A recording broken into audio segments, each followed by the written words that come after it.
So, very good evening students. Welcome back to my channel, that is Success Guru Pankaj Mishra.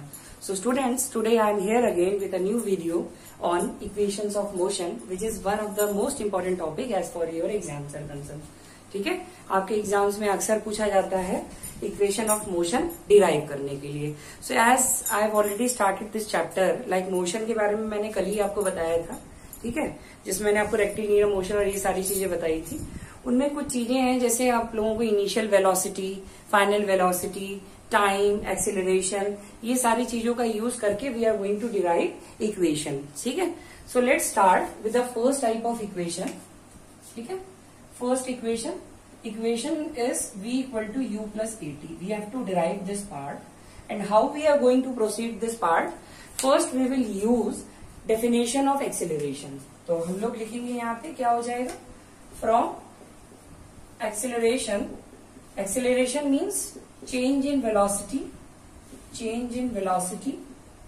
per unit time. ठीक है, change in velocity per unit time. Suppose कोई एक object है, उसका initial velocity rest पे, this is u, and after time t it attains a velocity v, this is final velocity. So v is your final velocity and u is your initial velocity. So for acceleration we say change in velocity means final minus initial divided by 2. ठीक है, this is the definition of acceleration, change in velocity per unit time. Okay, now what we will do, we will just cross multiply it. इसको क्या कर देंगे बेटा, cross multiply. So a into t is at and this becomes v minus u. Now according to the condition what we have to prove, हम लोग यहाँ पे क्या करेंगे, we will shift it. So this will become u को इधर shift कर देंगे, this becomes v equal to u plus at. This is the first equation. अच्छा, so यहाँ पे मैं आपको ग्रेविटी का भी इफेक्ट बता देता हूँ. यहाँ पे ग्रेविटी का क्या इफेक्ट पड़ेगा, तो यहाँ पे केस 1 ये होगा कि suppose if the object is falling freely under gravity, कोई ऑब्जेक्ट अगर फ्रीली फॉलिंग है अंडर ग्रेविटी, तो वहां पे ए की वैल्यू इक्वल टू प्लस जी हो जाती है. ठीक है, if it is falling freely under gravity. ठीक है, अंडर ग्रेविटी, अगर ग्रेविटी के अंडर में अगर गिर रहा है object, so this A will be replace by this. So this equation becomes u plus G T. यहाँ पे ए की जगह प्लस जी टी लगा देना है. What is the second case, suppose if we throw an object up side, ऊपर की तरफ फेंक देते हैं, तो वहां पे क्या होता है, एक्सीलरेशन ड्यू टू ग्रेविटी जो है वो माइनस में हो जाती है. So a equal to minus g. In that case a will be equal to what, minus g. तो उस केस में हमारी इक्वेशन क्या बन जाएगी बेटा, v equal to u minus g t. कुछ नहीं करना है, we just have to replace this a by either plus g और by minus g. So this is the first equation. ठीक है, now we will discuss the second equation. Second equation हमारी कौन सी होती है, v square equal to u square plus 2as. ये हमें डिराइव करनी है. अच्छा, इसको हम लोग डिराइव कैसे करेंगे, हम लोगों को डिस्टेंस पता होता है कि डिस्टेंस क्या होता है बेटा, स्पीड इनटू टाइम. और अगर हम लोग स्पेसिफिक डायरेक्शन में बोलते हैं तो दैट इज डिस्प्लेसमेंट. ठीक है, तो हम लोग यहाँ पे अगर सपोज हमने बोला ये डिस्प्लेसमेंट है, ठीक है, किसी स्पेसिफिक डायरेक्शन में हमने बोल दिया, तो अगर हमने स्पेसिफिक डायरेक्शन में बोला तो दैट मीन्स ये डिस्प्लेसमेंट हो गया. So this speed is average speed. We are talking about average speed. So this distance is taken by, like हम लोगों ने यहाँ पे एक वेरिएबल डिक्लेयर कर दिया, लेट इट बी एस. ठीक है, सो एवरेज वेलोसिटी आपको पता है, किसी भी दो, अगर suppose v and u are the speeds और हमें एवरेज निकालना है तो u प्लस v हो जाएगा. सिंपल सी चीज है, तो u plus v divided by 2, this is multiply by t. अब हमें यहाँ पे क्या करना है, हमें इक्वेशन यहाँ पे प्रूफ लानी है, v स्क्वायर इक्वल टू ये वाला. ठीक, अब मुझे ये बताइए, फर्स्ट इक्वेशन हमने v equal to u plus a t निकाला था, वहां से अगर हम t की वैल्यू निकालना चाहें तो ये v माइनस u हो जाएगा. ठीक है, we will shift this u to this side and a को डिवाइड में लिख देंगे.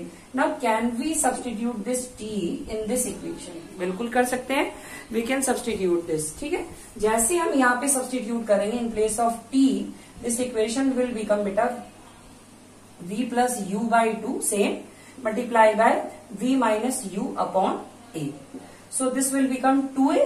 ठीक है, समझ में आ रहा होगा, 2a, and this 2a will be multiplied by s, so this becomes 2as, and a plus b or a minus b, that is v plus u into v minus u will become v square minus u square. तो ये हमारा equation क्या बन के आएगा, v square equal to u square plus 2as. शायद यही prove हमें करना भी था. ठीक है, ये हमने प्रूव कर दिया. अब ये बताइए, जैसे वी हैव डिस्कस की प्लस जी और माइनस जी में क्या इफेक्ट पड़ता है, तो सिंपल सी चीज, इसमें भी यही चीज हो जाएगा. v स्क्वायर अंडर ग्रेविटी की बात करेंगे तो this will become you square plus 2gs, or against the gravity this will become u square minus 2gs. So this is the second equation. Okay. Now the third equation which is left, which will be used for calculating the distance. अगर हमें distance calculate करनी है, so उसके लिए हमारी equation होती है s is equal to ut plus half at square. This is the equation. अब इसको कैसे निकालेंगे? अगेन हम लोग यही वाला फॉर्मूला यूज करने जा रहे हैं, ठीक है, डिस्प्लेसमेंट वाला, speed into time average speed. So this d is equal to s into t. Again this s we will write it as s, और एवरेज के लिए we will write v plus u by 2 multiply by t. अब यहाँ पर हमें equation में लाना है, we have to prove ut plus half at square. So what we will do, we will replace this v. इस v को यहाँ से रिप्लेस करो u plus at से. तो यहाँ पे अगर हम लोग रिप्लेस करेंगे तो this will become what, u already है, v की जगह u plus at we can write divided by 2 into t आ गया. ठीक है, क्या किया बेटा हमने यहाँ पे, what we have done, we have just replace this v by u, ताकि u में आ जाए और हमें u में लाना भी है. सो this becomes twice of u plus at divided by 2 multiply by t. Now just multiply it. ठीक है, इसको मल्टीप्लाई करो तो यहाँ पे 2u बाय 2 और t, पहले इसके साथ मल्टीप्लाई, सो 2 कैंसिल, ut आ जाएगा. नाउ फॉर दिस इसके साथ मल्टीप्लाई करेंगे तो 80 into t is 80 square. So this becomes half 80 square. I think this is the required equation. ठीक है, ये भी हमारी रिक्वायर्ड इक्वेशन आ गई. Now what about the cases that we have discuss. तो यहाँ पर भी केस में वही हो जाएगा. ठीक है, फर्स्ट केस a की वैल्यू प्लस g लेंगे तो this equation will become s is equal to ut plus half gt square, and for the last part that is minus g, so this will become a is equal to minus g, so this will become ut, s is equal to ut minus half gt square. So these are the three types of equation that we have discussed. ठीक है, and these are very important as for your exam.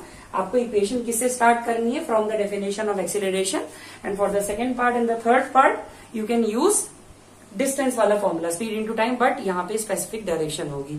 So student, I hope you have like the videos. ठीक है, जो भी video मैं आपको upload कर रहा हूँ मुझे लग रहा है कि आप लोगों को पसंद आ रहे होंगे.